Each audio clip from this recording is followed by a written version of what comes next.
नमस्कार दोस्तों, स्वागत है आप सभी का स्टडी विद 87 यूट्यूब चैनल पर।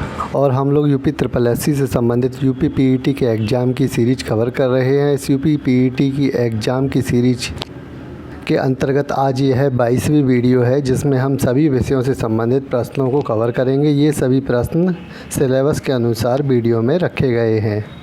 यूपी पीईटी की इस सीरीज़ में हम 21 वीडियो पहले अपने चैनल पर प्रोवाइड करा चुके हैं, जिनमें सभी विषयों से संबंधित प्रश्नों को रखा जाता है। ये सभी प्रश्न आने वाली परीक्षाओं के लिए बहुत ही महत्वपूर्ण साबित होंगे, तो इन सभी वीडियो को आप प्लेलिस्ट में जाकर ज़रूर देख लें। चलिए इस वीडियो को प्रारंभ करते हैं। पहला प्रश्न हमारा भूगोल एवं पर्यावरण से लिया गया है। कौन सा वर्षा वन क्षेत्र पृथ्वी ग्रह के फेफड़ों के रूप में जाना जाता है? बहुत ही महत्वपूर्ण प्रश्न है। आसान सी भाषा में पूछा गया है कि पृथ्वी ग्रह के फेफड़े के रूप में किस क्षेत्र को जाना जाता है, तो याद रखिएगा यह वर्षा वन क्षेत्र है अमेजन वर्षा वन। दक्षिण अमेरिका के अमेजन वन क्षेत्र काफ़ी बड़े भूभाग पर फैला हुआ है। यह चौड़ी पत्तियों वाले वृक्षों से युक्त नमी वाले वन है। इसकी वनस्पति लगातार कार्बन डाइऑक्साइड को अवशोषित करती है। यह पृथ्वी की 20% से ज़्यादा ऑक्सीजन अमेजन वर्षा वनों द्वारा उत्पादित की जाती है। तो बहुत ही महत्वपूर्ण पॉइंट है, याद रखिएगा। पृथ्वी की जो 20% ऑक्सीजन है, उससे भी अधिक जो ऑक्सीजन है उसका उत्पादन अमेजन वर्षा के वनों के द्वारा किया जाता है। और इन्हीं वनों को पृथ्वी ग्रह के फेफड़ों के रूप में जाना जाता है। पूछा गया प्रश्न है और आगे भी पूछे जाने की संभावना है। चलिए देख लेते हैं अगला प्रश्न। अगला प्रश्न इतिहास के आधुनिक भारत पर आधारित है। लॉर्ड डलहौजी ने किस एक्ट के द्वारा विधवा पुनर्विवाह को वैध घोषित किया था? तो लॉर्ड डलहौजी ने 1855 के विडो रेमिए एक्ट के अंतर्गत विधवा पुनर्विवाह को वैध घोषित किया था। और आगे चलकर इस पर हिंदू विधवा पुनर्विवाह अधिनियम भी पारित हुआ इसी तर्ज पर। तो चलिए प्रश्न में देख लेते हैं इन दोनों चीज़ों के विषय में। लॉर्ड डलहौजी ने 1855 के एक्ट के द्वारा विधवा विवाह को वैध घोषित किया। कोलकाता के संस्कृत कॉलेज के जो आचार्य थे ईश्वर चंद्र विद्यासागर, इन्होंने विधवा पुनर्विवाह के लिए काफ़ी अथक प्रयास किए। तो समाज सुधारक हैं ईश्वर चंद्र विद्यासागर, जिन्होंने विधवा विवाह को पुनर्विवाह यानी कि विधवा पुनर्विवाह के लिए काफ़ी संघर्ष किया। और इनके मेहनत के बदौलत ही या इनके प्रयासों के फलस्वरूप ही 26 जुलाई 1856 को हिंदू विधवा पुनर्विवाह अधिनियम पारित हुआ था। तो अगर लॉर्ड डलहौजी का पूछा जाए कि उनके द्वारा कब वैध घोषित किया गया, तो 1855 का एक्ट है। और जो ईश्वर चंद्र विद्यासागर के प्रयासों से जो अधिनियम पारित हुआ हिंदू विधवा पुनर्विवाह, वह 1856 में लागू हुआ। तो ये दोनों अलग अलग पॉइंट हैं, महत्वपूर्ण पॉइंट हैं, याद रखिएगा। देखिए इन वीडियो में जो भी यूपी पीईटी के लिए प्रश्न दिए जा रहे हैं, वे सभी प्रश्न परीक्षाओं में पूछे गए हैं। और इन प्रश्नों को विस्तार से हम इस वीडियो में कवर कर रहे हैं, ताकि इन प्रश्नों से मिलते जुलते कोई भी प्रश्न आपसे पूछ लिया जाए, आप उसको हल कर लें, उसको सही जवाब लगा दें उसका। यही हमारी इस वीडियो चैनल का उद्देश्य है। चलिए अगला प्रश्न आ चुका है, देख लेते हैं। राजनीति शास्त्र से संबंधित महत्वपूर्ण पॉइंट है या महत्वपूर्ण प्रश्न है। मैं ही राज्य हूँ, यह घोषणा किसने की थी? तो मैं ही राज्य हूँ, यह घोषणा की थी फ्रांस के लुई 14वें सम्राट ने। राज्य के प्रति प्रमुख विचारों के कथन भी देख लेते हैं। इनके कथन अक्सर परीक्षाओं में पूछे जाते हैं कि राज्य के प्रति किन लोगों ने क्या क्या कथन दिए हैं। तो इन सभी में महत्वपूर्ण है अरस्तु का कथन है राज्य के प्रति कि राज्य व्यक्ति से पहले है, यानी कि व्यक्ति से अधिक महत्वपूर्ण राज्य को बताया है अरस्तु ने।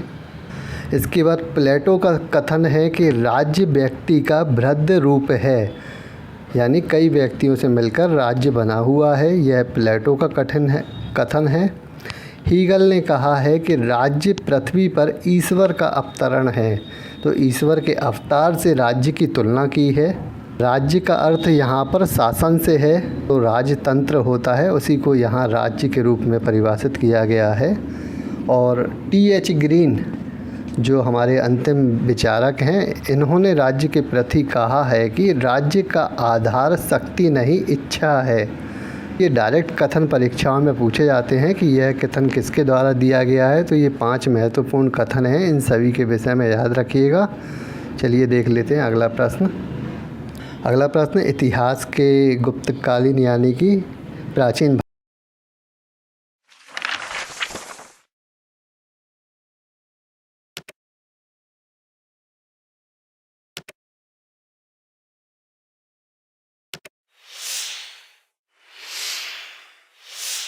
भारत से संबंधित है। गुप्तकालीन सिक्कों का सबसे बड़ा कोष कौन सा था? तो बहुत महत्वपूर्ण प्रश्न है, याद रखिएगा। गुप्तकालीन सिक्कों का जो सबसे बड़ा कोष था उसका नाम था बयाना। ये कहाँ पे स्थित है यह भी देख लेते हैं। गुप्तकालीन सिक्कों का सबसे बड़ा कोष राजस्थान के भरतपुर में बयाना से प्राप्त हुआ है। तो राजस्थान क्षेत्र में जो भरतपुर इलाका है वहाँ पर एक बयाना नाम से जगह है, वहाँ से ही विशाल कोष प्राप्त हुआ है सिक्कों का। बयाना नदी में सर्वाधिक मुद्राएं चंद्रगुप्त द्वितीय की हैं, जबकि स्कंदगुप्त की केवल एक ही मुद्रा मिलती है। तो ये दोनों महत्वपूर्ण पॉइंट है बयाना से संबंधित। बयाना जो कोष प्राप्त हुआ है वहाँ से जो सर्वाधिक मुद्राएं हैं वे चंद्रगुप्त द्वितीय की मिलती है, जिन्हें हम चंद्रगुप्त विक्रमादित्य के नाम से भी जानते हैं। और स्कंदगुप्त की केवल एक ही प्रकार की मुद्राएं देखने को मिली हैं। एक महत्वपूर्ण पॉइंट और भी याद रखिएगा कि गुप्तकालीन सोने के सिक्कों को दीनार कहा जाता है। यह प्रश्न भी परीक्षाओं में पूछा गया है, तो इसके विषय में भी याद रखिएगा। चलिए अगला प्रश्न देख लेते हैं। अगला प्रश्न हमारा सामान्य विज्ञान पर आधारित है। वर्षा की बूंदों का गोलाकार होने का कारण है। तो क्या कारण है, यही पूछा गया है कि वर्षा की बूंदें गोलाकार क्यों होती हैं। तो याद रखिएगा, पृष्ठ तनाव के कारण वर्षा की बूंदें गोलाकार होती हैं। एक बार प्रश्न पूछा गया है, पृष्ठ तनाव पर ज़्यादातर परीक्षाओं में प्रश्न पूछे ही जाते हैं। गोलाकार आकृति के पृष्ठ का क्षेत्रफल अन्य आकृतियों के पृष्ठ के क्षेत्रफल से कम होता है। पृष्ठ तनाव के गुण के कारण किसी द्रव का स्वतंत्र पृष्ठ न्यूनतम क्षेत्र को घेरने का प्रयास करता है। तो यही कारण है कि वर्षा की जो बूंदें हैं वह गोल होती हैं। आपने देखा होगा जब कभी फर्श पे पानी वगैरह बह जाता है तो पृष्ठ तनाव के कारण जो पानी बहता हुआ है वह गोलाकार रूप में आगे बढ़ता है। इसी वजह से जो वर्षा की बूंदें हैं वह गोल दिखाई देती हैं। चलिए अगला प्रश्न देख लेते हैं। अगला प्रश्न इतिहास के मध्यकालीन भारत से लिया गया है। मुग़ल काल में पैवाकी शब्द से क्या तात्पर्य है? मुग़ल काल में पैवाकी शब्द से तात्पर्य है भूमि। तो भूमि का एक प्रकार का भाग होता है जिसे हम पैवाकी के रूप में जानते हैं मध्यकालीन भारत में। मुग़ल काल में भूमि कर के आधार पर भूमि का विभाजन 2 भागों में किया गया था।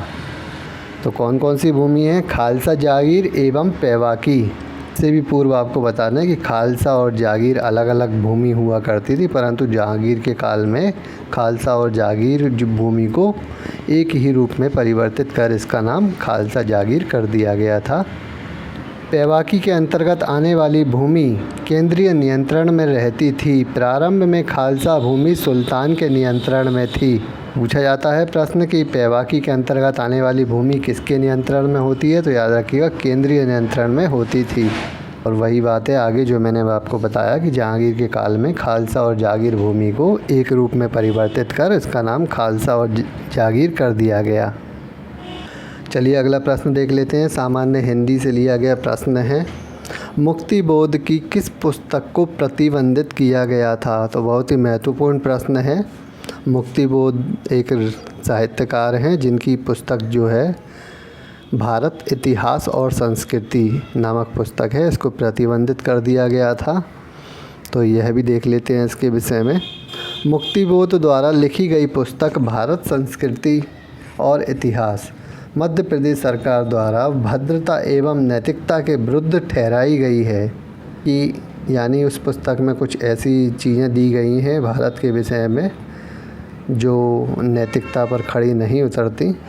यही कारण है कि मध्य प्रदेश न्यायालय में इसके खिलाफ़ मुकदमा चलाया गया और इसमें प्रकाशित 10 अंश को हटाकर पुनः प्रकाशित करने का निर्णय दिया गया।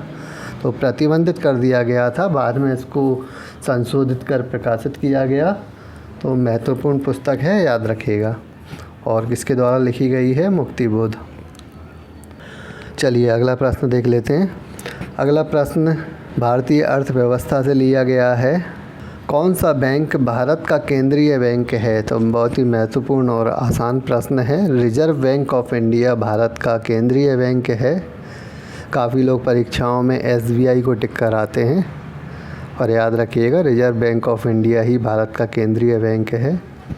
भारत के केंद्रीय bank reserve bank of India को बैंकों के बैंक के नाम से भी जाना जाता है, यानी कि बैंकों का बैंक कहा जाता है रिजर्व बैंक ऑफ इंडिया को। रिजर्व बैंक सभी वाणिज्यिक बैंकों को मौद्रिक विषयों पर सलाह यानी परामर्श देता है। तो जितने भी वाणिज्यिक बैंक हैं भारत में, चाहे SBI हो, PNB हो, चाहे प्राइवेट बैंक हो, इन सभी को मौद्रिक विषयों पर परामर्श देने का कार्य करता है। और इसके अलावा विदेशी विनिमय संचय का रखरखाव करता है, आवश्यकता के समय बैंकों को कर्ज भी देता है और इसके अतिरिक्त धन को जमा भी करता है। तो ये सभी कार्य भी रिजर्व बैंक ऑफ इंडिया के हैं, इनके विषय में भी याद रखिएगा। कई बार प्रश्न में पूछ लिया जाता है कि इनमें से कौन सा कार्य रिजर्व बैंक का नहीं है। तो ये सभी कार्य दिए होते हैं ऑप्शन में, इनको याद रखिएगा। तो कौन कौन से कार्य हैं एक बार दोबारा देख लीजिए। इस सभी बैंकों को मौद्रिक विषयों पर परामर्श देता है, विदेशी विनिमय संचय का रखरखाव करता है, यानी जो विदेशी रुपया है उसका संचय करने का रखरखाव करता है, और आवश्यकता के समय बैंकों को कर्ज भी देता है आवश्यकता पड़ने पर। और अगर बैंकों में अतिरिक्त धन उपलब्ध हो जाता है तो उसको जमा करने का कार्य भी रिजर्व बैंक ऑफ इंडिया के द्वारा ही किया जाता है। चलिए अगला प्रश्न देख लेते हैं। अगला प्रश्न हमारा करंट अफेयर्स और स्टैटिक GK के आधारित है। विश्व स्वास्थ्य संगठन के वर्तमान अध्यक्ष कौन हैं? यानी WHO के वर्तमान अध्यक्ष के विषय में पूछा गया है। तो याद रखिएगा टेड्रोस एडहनोम, ये WHO यानी विश्व स्वास्थ्य संगठन के वर्तमान अध्यक्ष हैं। तो अभी देश में कोरोना महामारी का माहौल फैला हुआ है, तो स्वास्थ्य संगठन के ऊपर प्रश्न पूछा जा सकता है। तो विश्व स्वास्थ्य संगठन के विषय में कुछ महत्वपूर्ण जानकारी है, उसको भी देख लेते हैं।